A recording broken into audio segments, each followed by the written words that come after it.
So, really early this morning, I did a video where I talked about, the fact that Gadget in the original Rescue Rangers animated series, as well as in the comics, was not so oblivious to what was going on with Chip and Dale and their advancements towards her when trying to get her alone with each other one-on-one.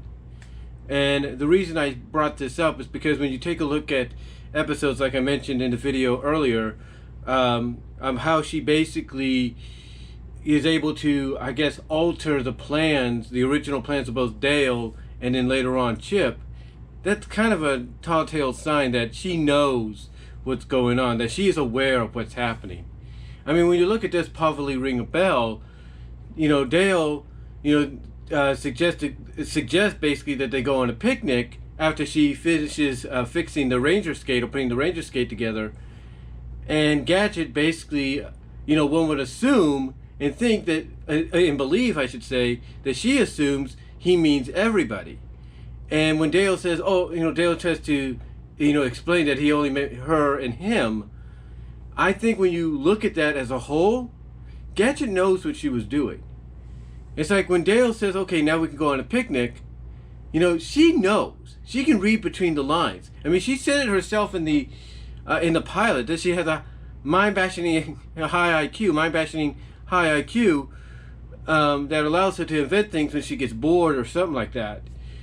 And you can't tell me that someone with a mind-bashingly high IQ isn't aware of what's going on around her and isn't able to alter on the situation, just like that, because they can. And in Gadget's case, that's exactly what she can do.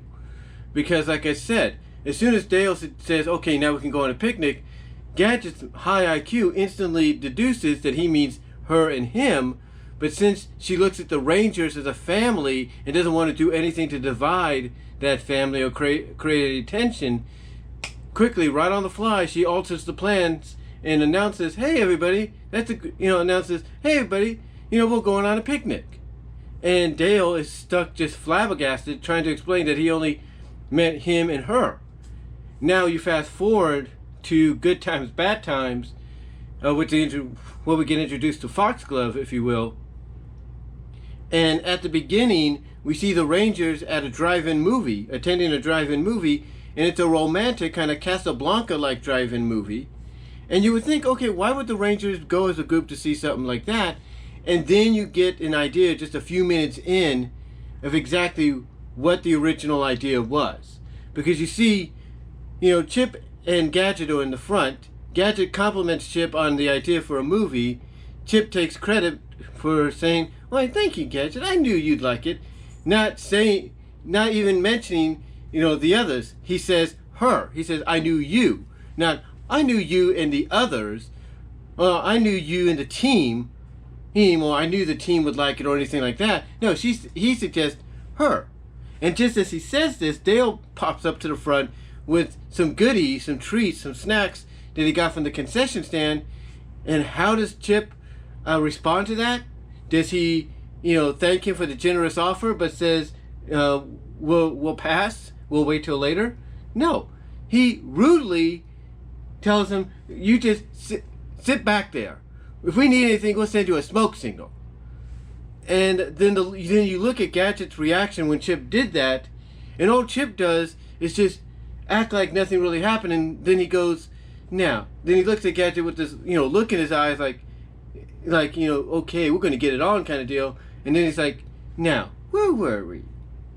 And that right there, that moment right there, just in the first few moments, gives you of Good Times, Bad Times, that is, in just the first few moments of Good Times, Bad Times, that right there gives you the indication that just like Dale and Does Probably Ring a Bell, just like Dale's plans were quickly altered, by Gadget to where everybody went on the picnic instead of what he intended to just be him and her. Here you get the sense that, just by Chip, telling Gadget, after Gadget compliments him, saying, I knew you'd like it, and then acting the way he did towards Dale, and then acting almost, quickly changing tone towards Gadget, you kind of get the idea that Chip originally wanted just him and Gadget to go to the movie by themselves. and that's it.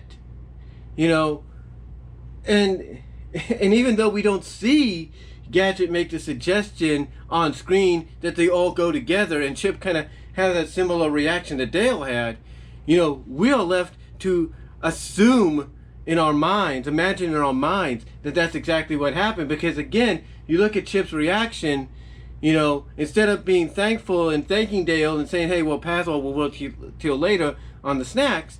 No, he's like, hey, you just sit back there. We need anything, we're going to smoke signal. You know, it's like basically you could tell that he just originally wanted it to be him and Gadget and nobody else. And once again, I think off panel, because we got to leave it up to our imaginations, that Gadget, you know, took that idea that Chip suggested for going to a movie and switched it around to where everybody would be involved. And, you know, one would think, one would think basically that by now both Chip and Dale would get the idea. They would get the clue, in their minds that, wait a minute, every time we try to make it just about us and Gadget individually, she turns it around on us, almost like she doesn't want to be alone with us. And you would think that would clue them in on the fact that, oh, maybe she doesn't want to go that direction yet. Maybe she's not ready to take that next step. Okay, fine, we can wait. And this is where I think Disney missed the boat, both animation-wise and comic book-wise, if you will.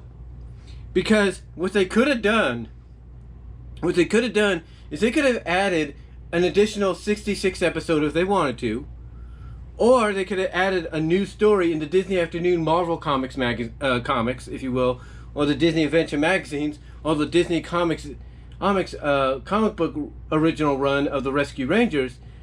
You know, they could have had basically an issue or stories, you know, dedicated in any one of those platforms, or even that additional episode where you would have Gadget as part of the story sit these two down and explain that she is aware of what they've been trying to do, that she's aware that they both come up with ideas to get her alone, but she's not ready for that because even though she understands and even returns those feelings they have for her, that she looks at the team as a family and she doesn't want to cause anything to divide the family.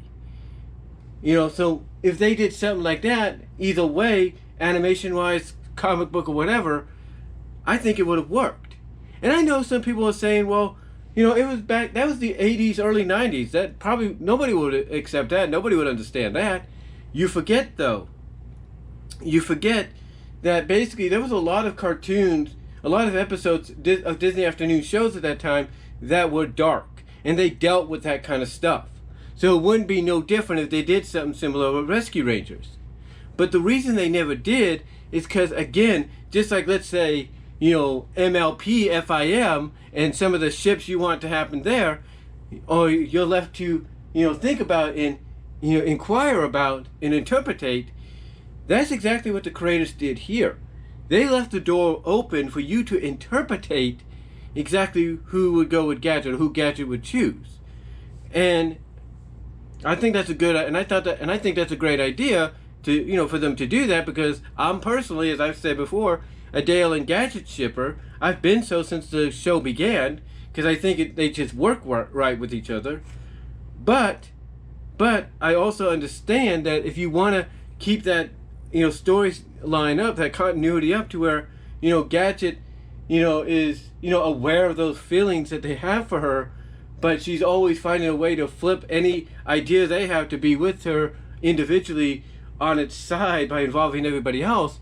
I think an additional story, animation-wise, or even in the comics, would have worked out, and I think people would have understood it and accepted it, and would have been like, okay, cool, I like that. It may not have been the conclusion we were looking for, but hey, it's better than nothing.